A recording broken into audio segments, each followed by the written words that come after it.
Ladies and gentlemen, pause for a moment and ask yourself a simple but powerful question. What happens when the systems we trust quietly stop working? Not with a crash, not with a headline screaming, collapse, but with a single phrase buried in contracts and fine print, force majeure. Today, that phrase has entered the silver market, and China has just halted silver deliveries. This is not noise, this is not rumor, this is a signal. And signals like this do not appear at the top of the cycle, they appear right before pressure becomes panic. If you are listening carefully, the market is speaking to you right now. When force majeure is invoked in silver deliveries, it represents far more than a temporary logistical inconvenience. It is a formal acknowledgement that the market's normal operating framework has failed under pressure. Contracts are designed to withstand routine disruptions, price volatility, and transportation delays. Force majeure appears only when those safeguards are no longer sufficient. That alone should command attention because it signals that stress has reached a level where legal obligations must yield to reality. In economic terms, this is a moment when theoretical supply meets physical limitation, and physical limitation wins every time.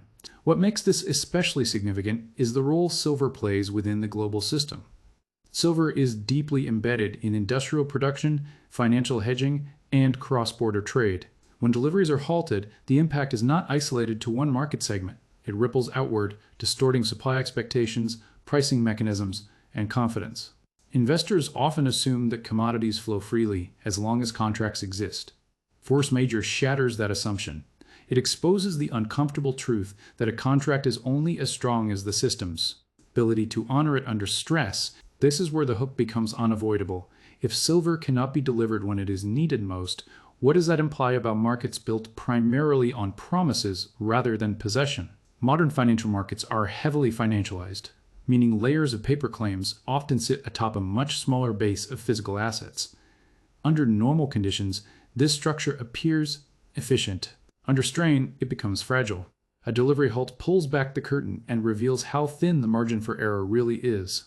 Once participants recognize this imbalance, behavior changes quickly and often decisively. From an economic perspective, force majeure also alters incentives. Producers, intermediaries, and end users all reassess risk simultaneously.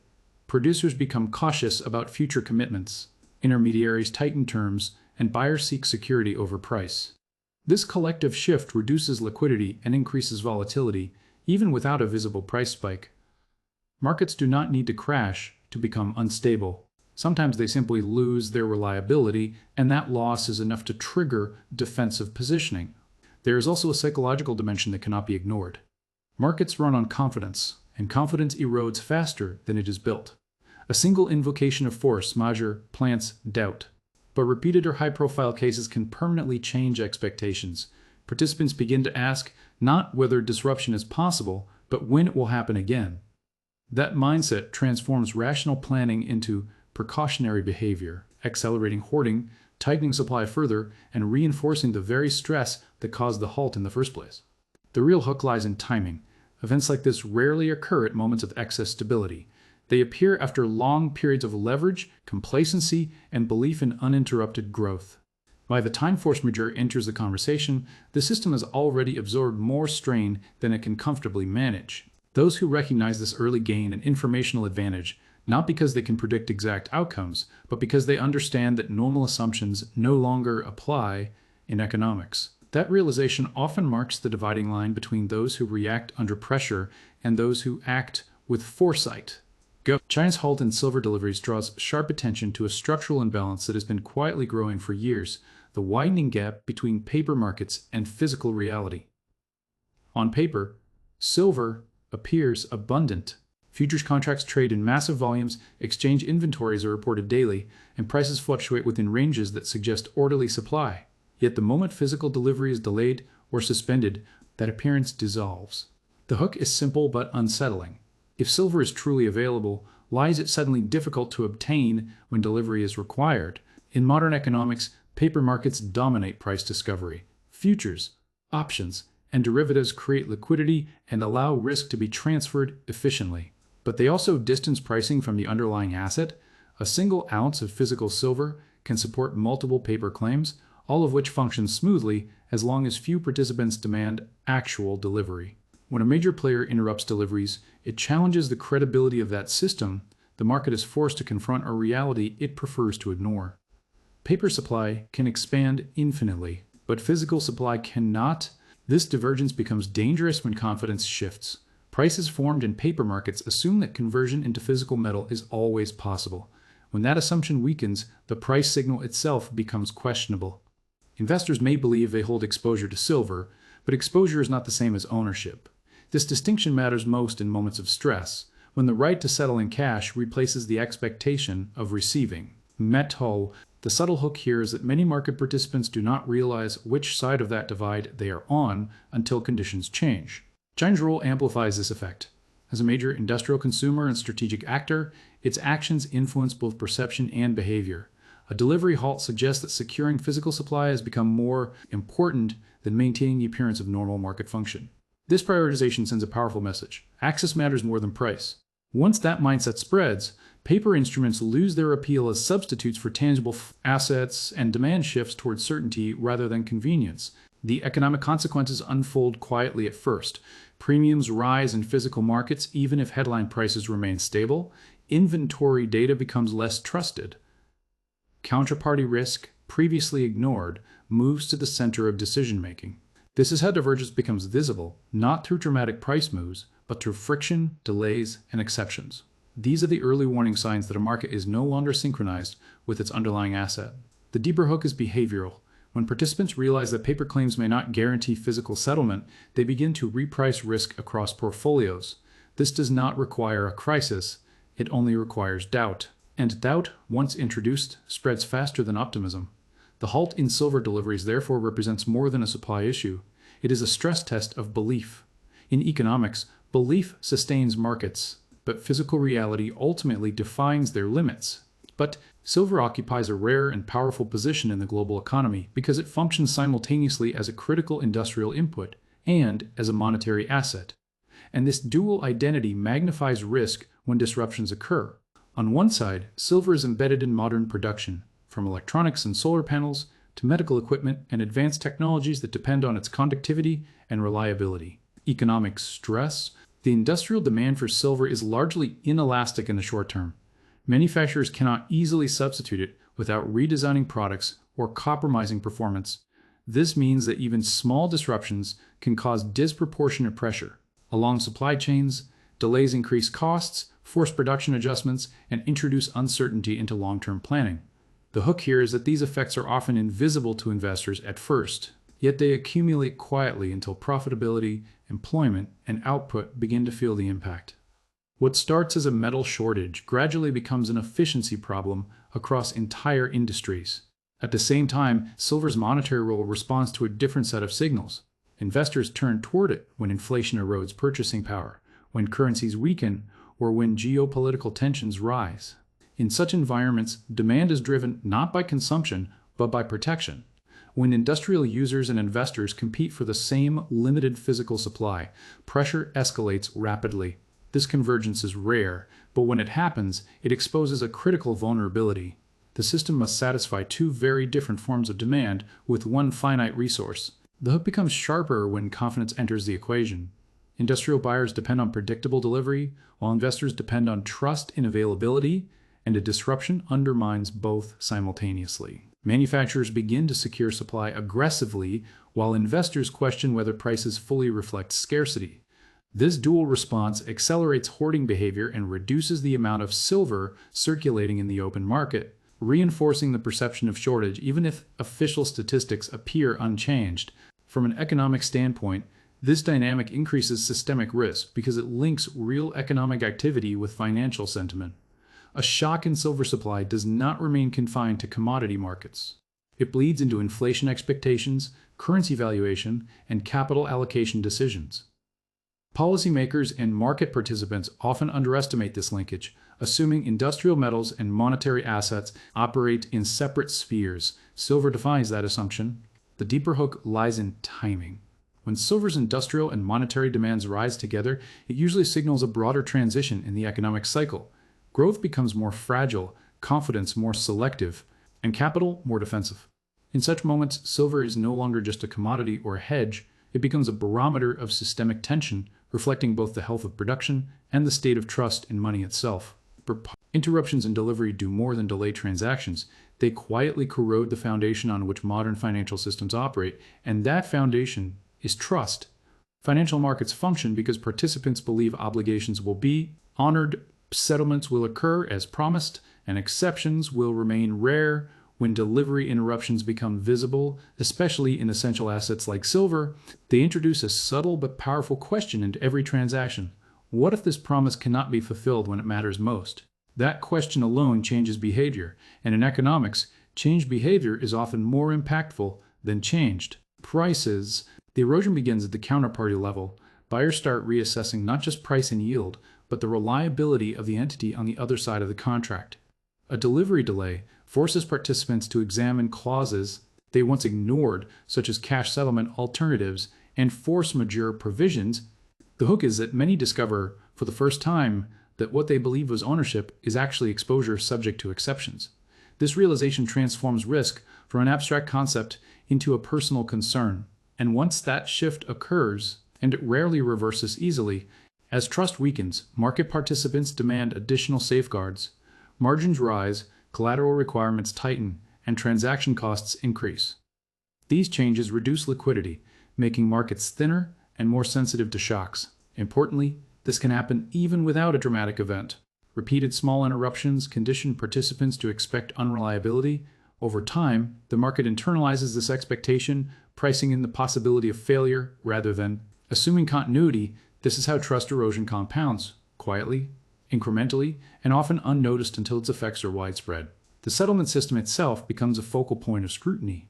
When physical delivery is delayed, the fallback to cash settlement may preserve legal compliance, but it undermines economic intent. Participants who entered contracts to secure metal, not currency, feel exposed. The hook here is psychological as much as financial. Once market actors believe the system will default to cash in moments of stress, they question the true purpose of the contract. This skepticism spreads, encouraging participants to seek arrangements that minimize reliance on intermediaries. From a broader economic perspective, trust erosion alters capital allocation. Investors begin to favor assets and structures perceived as simpler, more transparent, and less dependent on counterparties. Complex instruments lose appeal, not because they are suddenly flawed, but because confidence in their execution has diminished. This shift can accelerate capital flight from paper-based systems toward tangible assets or direct ownership models, reinforcing pressure on physical supply. The most powerful hook is that trust, once damaged, is costly to rebuild. Markets can recover from losses faster than they can recover from doubt. Delivery interruptions plant seeds of skepticism that persist long after operations normalize. Participants remember the moment promises bent under pressure, and that memory influences decisions for years. In economics, this lingering distrust can be as disruptive as any immediate shock, reshaping behavior, expectations, and the very structure of markets themselves.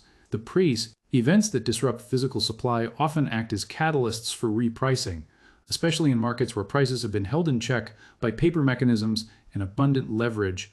When delivery interruptions emerge, they do not immediately translate into higher headline prices, but they alter the underlying balance between perception and reality.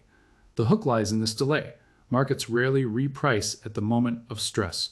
They reprice when stress becomes undeniable.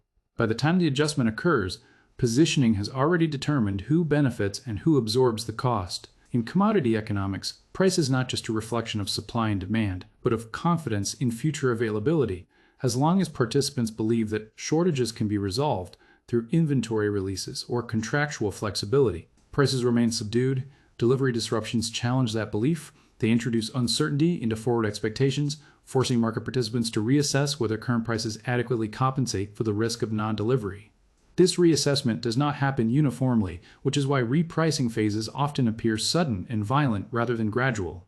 The structure of modern commodity markets amplifies this effect. Leverage allows large positions to be held with relatively small capital outlays, but leverage also magnifies vulnerability when assumptions fail. As physical scarcity becomes harder to dismiss, leveraged positions based on stable pricing come under pressure. The hook here is that repricing is often less about new information and more about forced behavior. When margin requirements rise or confidence falters, participants must adjust positions quickly. accelerating price movements beyond what fundamentals alone might suggest. For holders of real assets, this dynamic creates an asymmetry. Physical ownership does not depend on daily price fluctuations or counterparty performance. As repricing unfolds, the value of certainty increases alongside price. Those positioned in tangible assets experience not only potential appreciation, but also insulation from settlement risk. In contrast, participants exposed solely through paper instruments face the possibility that gains are limited or delayed by structural constraints. This imbalance is how wealth transfers occurred during repricing phases, often without dramatic headlines. Another critical element is time compression.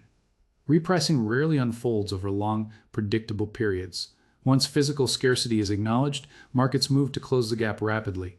Premiums in physical markets can surge even if benchmark prices lag, signaling that price discovery is shifting away from traditional exchanges. This divergence is a hook many overlook until it is already advanced. By the time mainstream indicators adjust, the most favorable opportunities have passed. Economically, repricing reflects a reordering of priorities. Stability yields to security, and efficiency yields to resilience. Participants accept higher costs in exchange for reliability, and prices adjust to reflect that preference. Delivery interruptions serve as the trigger, but the underlying cause is a reassessment of risk that has been building quietly. In such moments, markets reveal their true nature. They reward those aligned with physical reality and penalize those anchored to assumptions that no longer hold. Not periods of economic stress tend to expose the limits of yield-seeking behavior, and disruptions in critical markets accelerate a broader shift toward capital preservation. When delivery risks emerge and trust in settlement weakens, the primary question for informed participants changes from "how much return can I earn?" to "how much risk can I truly afford?" This transition is subtle but powerful because it reflects a reassessment of priorities rather than a reaction to price alone. The hook is that this shift often begins quietly, long before it becomes visible in mainstream indicators. Yield-focused strategies depend on stability, liquidity, and confidence in counterparties. They assume that markets will function smoothly and that exits will remain available when needed. Delivery interruptions challenge these assumptions. As uncertainty increases, the attractiveness of incremental returns diminishes relative to the potential cost of failure. Investors begin to recognize that high yields often compensate for hidden risks, and when those risks surface, the compensation may no longer be sufficient. This realization drives a gradual but decisive reallocation of capital. From an economic perspective, capital preservation is not synonymous with inactivity. It is an active strategy aimed at minimizing vulnerability. Participants reduce exposure to complex instruments, long chains of obligation, and assets whose value depends heavily on continuous refinancing or market access. The hook here is that preservation often involves accepting lower nominal returns in exchange for higher certainty. In stressed environments, certainty itself becomes a scarce and valuable commodity. This shift has systemic implications. As capital moves away from yield-driven assets, liquidity tightens in those markets, increasing volatility and reinforcing risk perceptions. At the same time, demand grows for assets perceived as resilient, transparent, and directly held. These preferences can reshape pricing across asset classes, not because fundamentals change overnight, but because the risk tolerance of participants does. Markets are ultimately reflections of collective behavior, and when behavior turns defensive, valuations adjust accordingly. Another important dimension is time horizon. Yield strategies often rely on short to medium-term optimization, while capital preservation emphasizes durability over cycles. Disruptions like delivery halts force participants to extend their perspective, considering not just immediate returns but long-term survivability. The hook is that those who adapt early can reposition calmly, while those who delay are often compelled to act under pressure, accepting unfavorable terms. The broader economic implication is a recalibration of what constitutes value. In environments marked by uncertainty and stress, value is increasingly defined by reliability rather than performance. This recalibration influences policy expectations, investment flows, and even corporate behavior, as entities seek to strengthen balance sheets and reduce dependence on external conditions. The move toward capital preservation is therefore not a retreat, but an evolution, a strategic response to a landscape where resilience matters more than reach, and where protecting what exists becomes the foundation for any future growth. So let me leave you with this thought. Moments like this do not announce themselves twice. When China halts silver deliveries under force majeure, the message is already written on the wall. You do not need to predict the future perfectly. You only need to respect risk honestly, move with clarity, not fear. Act with intention, not hesitation. Protect what you have worked for, because no system will ever care about your future more than you do. This is not the end of opportunity. It is the beginning of awareness. Stay alert, stay informed, and most importantly, stay in control of your choices. History favors those who prepare before the storm, not those who explain why they didn't after it passes. So,